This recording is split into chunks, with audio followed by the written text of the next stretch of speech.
Welcome and thank you all for joining us today for the GoGuardian Admin webinar. My name is Stephanie and I'm a Customer Success Manager here at GoGuardian. Today I'm going to walk you through GoGuardian Admin, our robust any device filtering product. We're going to cover some commonly asked questions in hopes that you can get up and running in GoGuardian more quickly. In this webinar, I'll be covering the dashboard, how to view a student's browsing history, how to set up policies to best fit your district's or school's needs, how to utilize the power of smart alerts, and how to use theft recovery to recover devices, among a few other things. We have a few other CSMs standing by to answer any questions that you have, so feel free to chat into the question box with questions at any time. This session is also being recorded and will be sent to all attendees after it concludes.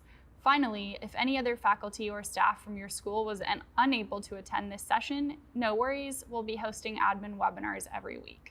Without further ado, let's get started. So here on the main dashboard, you can see a couple of different key pieces of information. If you use our GoGuardian Teacher product, you can see how many students you have in classrooms right now and how many classrooms are running.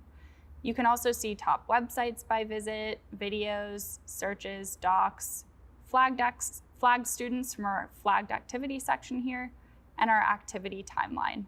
And all of this data here on the dashboard is customizable by OU up here in the upper right-hand corner. So right now we're looking at all org units, but you can customize by OU here. And you can also customize by date range.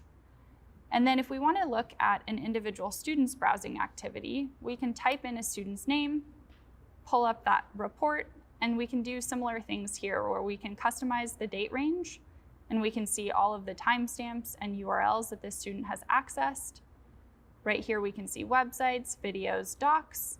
We can see their last login, the last OU that they were associated with, any device info, last IP address. And then we can come up here and generate a report and generate either a CSV or a PDF of that activity. So if we come back into the dashboard here, you can see there are a couple of other options up here at the top. All right, so if we click into activity, you can see the titles here and categories, users, and time spent on various websites. You can also click to see videos, searches, and docs. You can see information about all of your students who was last online. You can see flagged activity over here, which is flagging activity based on keywords that are entered in from a list. And we also have DNS traffic. So if your DNS is set up, basically this filters all of your web traffic through GoGuardian's policies. And we'll go into policy creation in a little bit, but you can basically use your same policies to apply to your guest networks, to any BYOD devices, staff networks, and anyone who's signing in to the Wi-Fi at your school. All right, so let's hop into theft recovery. So this is where you can recover stolen devices. So you can see any devices that have been detected, you can filter by undetected, recovered, and unrecoverable. And you can come over here, if you've never set this up before, you can click on these three dots and click on install the app and follow the easy to follow instructions to get that going. And if you have a device that goes missing after you've set theft recovery up for the first time, you can click on track a device. And this is where you can come in and search for the device by asset ID, serial number, or assigned user and location. And you can also select your stolen device OU and then start tracking. And if we click into one of these tiles, it'll show us the screenshots of any activity that occurred on the device. And then we can see the last known location over here in the right-hand side as well. So basically, theft recovery puts a device into kiosk mode so that it no longer requires a login, and these students or whoever's taken the device are able to browse openly so that you can see maybe when they log into Facebook or go to buy something on Amazon, you can see who's been using this device. All right, so next we're gonna hop into configuration. So this is where you can come to create policies and apply policies for your organization. So if you look up here at the root level, we have our root level domain here where we can apply a district-wide policy. And then underneath that, we can also apply specific policies to specific OUs. So let's hop in to create a policy. And we'll create just a test policy here and click create. And then it'll take us into, we'll go into My Policies next, and we can see all of the different policies that we've created. So I'll click on the little pencil here on this test policy that I created, and I can show you here a couple of things that you can do. So you can rename the policy if you'd like to do that up here at the top. And then in the website URLs section, you can enter a URL that you'd like to either block or allow. Restrictive mode blocks all websites except for those that you specifically allow, or if you don't have this toggled on, you can add in the websites that you want to block here. And a kind of pro tip here, if you want to block something like Google Docs, for example, you could put in an asterisk, docs.google.com with an asterisk, and click block, and that we call wildcards, and those will block anything that falls within those two asterisks.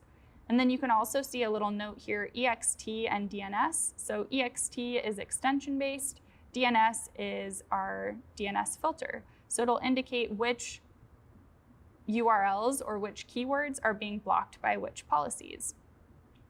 So if we come into categories here, you can see the different categories that we have available to you to choose from. And you can click on something like aggressive behavior, and you can see the subcategories that are available to block.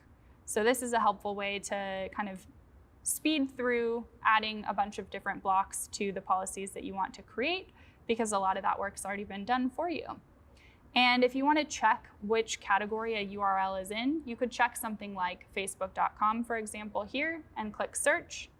And then it'll tell you that that website exists in the instant messaging and social networking categories. So YouTube has its own section within the configuration area here.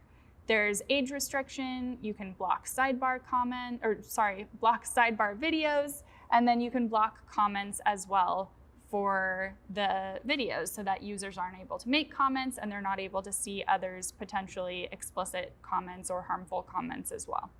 You can block the live chat, and then you can also put YouTube in restrictive mode so that all videos are blocked except for what you allow.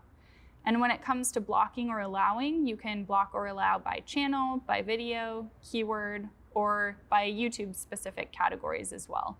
And these are the categories that are predetermined by Google and YouTube when you upload your videos there. You can also block apps and extensions or allow them here. There's restrictive mode as well. So a lot of different customization here within custom policies.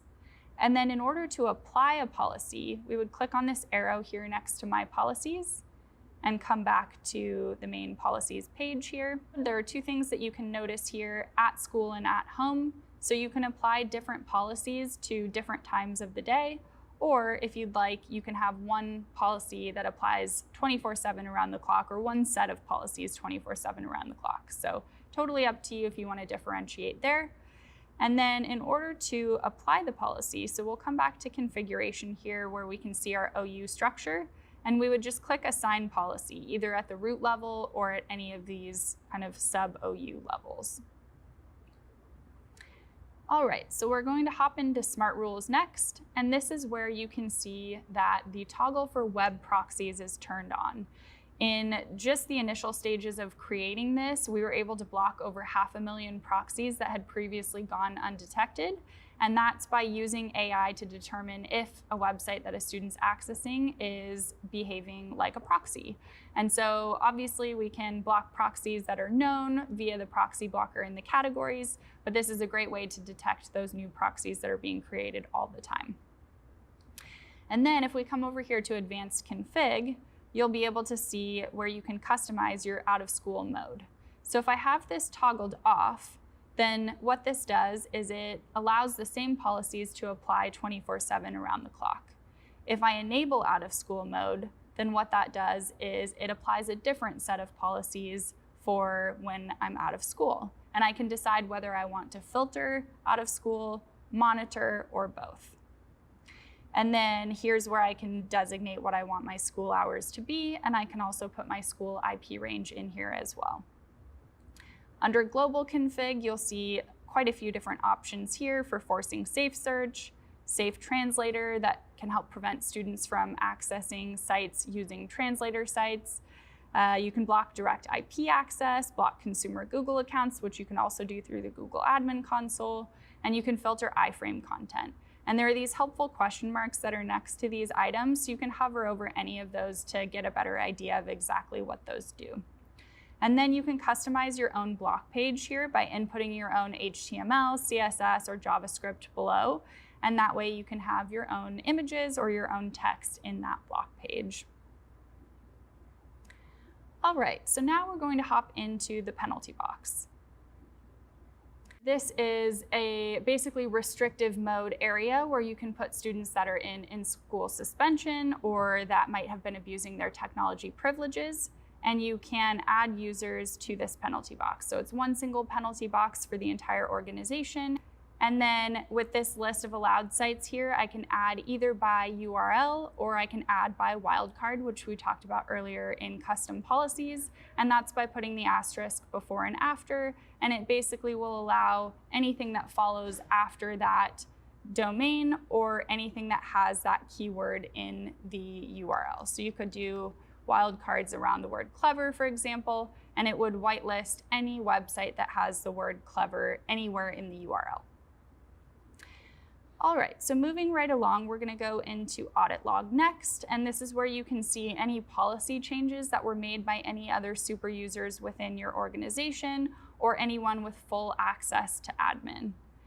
And you can also come in and see blocked attempts, so this is where you can see students that have tried to access websites that they were blocked from. In Simulator, you can enter a website that you want to test your filters on. So we'll check facebook.com, for example, select this root level OU, and click Run New Simulation. And it shows us that right now at school and at home, Facebook is being allowed. And so if we wanted to adjust that, we could go back into custom policies and then come back into the simulator and check and make sure that our changes have taken effect. The last thing that we'll touch on today is smart alerts. So we'll click into smart alerts. Smart alerts are what I like to refer to as a safety net that's in place to catch anything that might not have been blocked on the category level or the URL level. And this is because new websites are popping up all the time. And so we want to make sure that we are constantly giving you tools to see those new websites that are being created and to block that content. So I'm going to click into one of these alerts that was generated in the main dashboard here. And you'll be able to see the student's behavior. So you can see the URLs that the student accessed leading up to the screenshot that was generated. And you can also see the URLs as soon as this loads here that the student navigated to after the fact. So it's very easy to tell with this path here if the student was accessing something intentionally, if they stumbled across it by accident, and you can kind of paint the full picture here. Over on the right-hand side, you can see the confidence level. So for this one, the confidence level was medium, which means that the algorithm was about 50% sure that this was in fact explicit. You can see the explicit category. You can confirm if this was explicit or not. And then you can also see who's viewed this alert and who it was assigned to. And we can generate a PDF with or without the screenshot of this alert as well. If we come into activity log, this is where it's really helpful if you have multiple users that are going to be logging in and addressing these, where the users can come in and make a comment. So they can comment that they've addressed this with the student or a parent or principal, for example, and it's a great way to be able to communicate amongst everyone who's in here reviewing these to make sure that you're not doubling up on efforts. And in related alerts, you can see other alerts that were generated by David Chen. And so you can see if this student is sort of a first offender, repeat offender, and kind of help address those a little bit more appropriately accordingly. All right, so we're gonna come back to the list here and go into triggers. So a trigger is essentially what happens when an alert is generated. So no matter what you do, if you don't have any triggers set up, those alerts will always be generating in the dashboard, but a trigger dictates what happens when one of those alerts is generated. So we're going to click on the Add a New Trigger button over here on the right-hand side. And this is where you can give your trigger a name. So you might name it something like explicit high school, and then you can click on Add Any Category, Any OU. and select the category. That would be explicit. And for the confidence level, you can select either medium, which is 50%, high, which is 70%, or very high, which is 90%.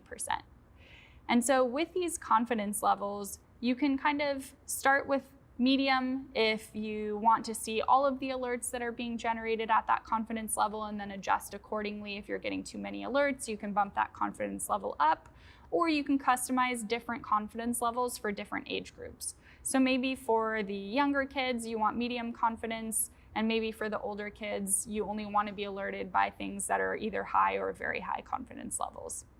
So we can customize that here. We can add an OU, and then we can come up here and add an action. So there are a couple of different actions that you can select here. You can notify and assign users. You can message the student, and you can block the content.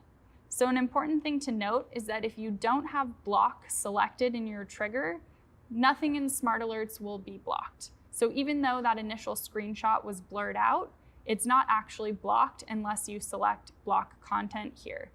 And then you can either use the sample text that we've pre-populated for you here, or you can customize that text, and that's the block message that the student would see when they're accessing or attempting to access that content.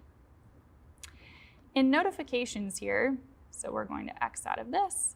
This is where I'd be able to see any notifications that were for me personally to address. And under preferences, I can decide if I want to receive email notifications or just have those notifications live here in the GoGuardian dashboard, and if I want to include screenshots in the email. And over here on the right-hand side, if you hit this button, dismiss all alerts, this cannot be undone. It does affect all of the alerts for the entire organization, so definitely use that button with caution. All right, so that wraps up our GoGuardian webinar for today on our admin product. Thank you so much for joining. A few last notes: if you have any feedback or any ideas that you'd want to be implemented in the future, please submit those ideas to ideas.goguardian.com. Other users will be able to vote on your ideas. You can vote on other people's ideas, and our product team frequently engages and looks at those suggestions and incorporates those into the product roadmap. And also, if you want to stay in the loop on the latest updates and at the same time get some GoGuardian swag, like one of these awesome GoGuardian water bottles, please join our MVP Club by visiting mvpclub.goguardian.com. I appreciate you joining me for this GoGuardian Admin webinar. If you have any questions, we have team members available to you for another 10 minutes, and you can also reach out to your customer success manager. Have a wonderful rest of your day.